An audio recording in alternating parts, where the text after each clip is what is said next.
بسم اللہ الرحمن الرحیم۔ نماز فجر پڑھنے پر اللہ رب العزت کتنا زیادہ انعام عطا فرماتا ہے کہ آپ سن کر حیران رہ جائیں گے۔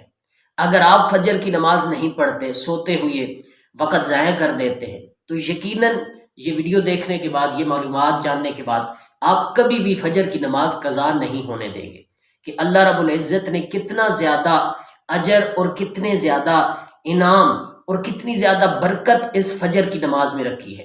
ہر نماز کی اپنی ایک ویلیو، ایک حیثیت، ایک مقام ہے، لیکن جو مقام اللہ رب العزت نے نماز فجر اور عشاء میں رکھا ہے، جو اجر ان کا ہے، شاید ہی کسی نماز میں ہو۔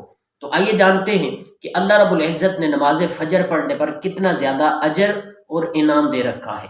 پہلی حدیث مبارکہ، امام الانبیاء علیہ الصلوۃ والسلام نے اپنی امت کے لیے نماز فجر میں اللہ رب العزت کی بارگاہ میں برکت کی دعا مانگی ہے۔ امام الانبیاء علیہ الصلوۃ والسلام فرماتے ہیں، اے خالق کائنات، میری امت کے لیے فجر کی نماز میں تو برکت ڈال دے۔ اب آپ اندازہ لگائیں کہ جب اللہ کے نبی دعا مانگنے والے ہوں تو رب دعا قبول نہیں کرے گا؟ یقیناً قبول کرے گا۔ اب جس برکت کی دعا اللہ کے نبی نے مانگی ہو تو یہ ہو ہی نہیں سکتا کہ اس رزق میں برکت نہ ہو۔ تو امام الانبیاء علیہ الصلوۃ والسلام کا یہ معمول تھا کہ جب بھی اپنے لشکر کو کہیں روانہ کرتے تو نماز فجر کے بعد روانہ کرتے، کبھی عصر کبھی ظہر کے بعد نہیں بلکہ فجر کے بعد روانہ کرتے۔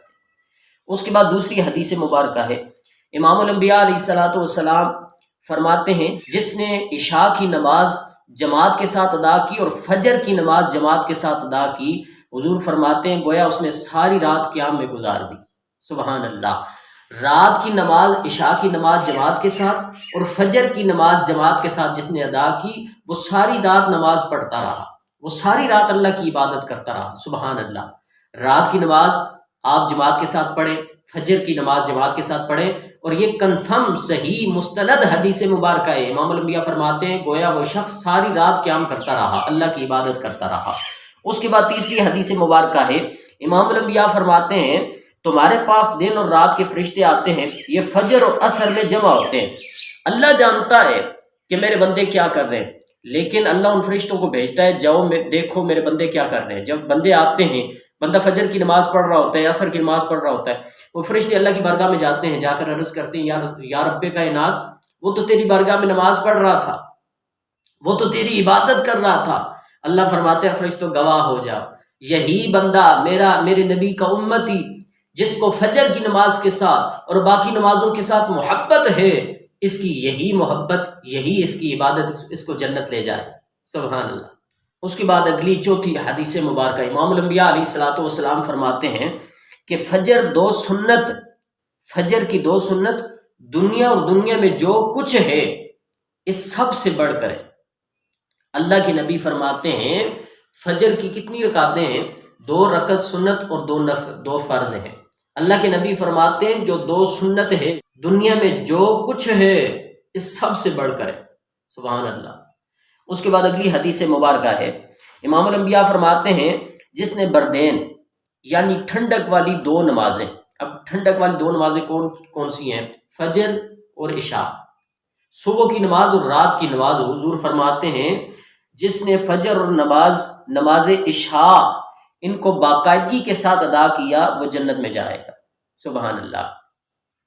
اب فجر کی نماز اور عشاء کی نماز پڑھنے میں تھوڑی دشواری آتی ہے، تھوڑی دقت ہوتی ہے، تھوڑی تکلیف برداشت کرنی پڑتی ہے، لیکن حضور فرماتے ہیں یہ نہ سمجھنا کہ جو تم تکلیف برداشت کر رہے ہو یہ رائے گاہ چلی جائے گی، بلکہ جتنی دین کے لیے تم دقت، جتنی مصیبت برداشت کرو گے تو اللہ رب العزت اتنا زیادہ بڑھ کر آپ کو انعام عطا فرمائے گا۔ سبحان اللہ!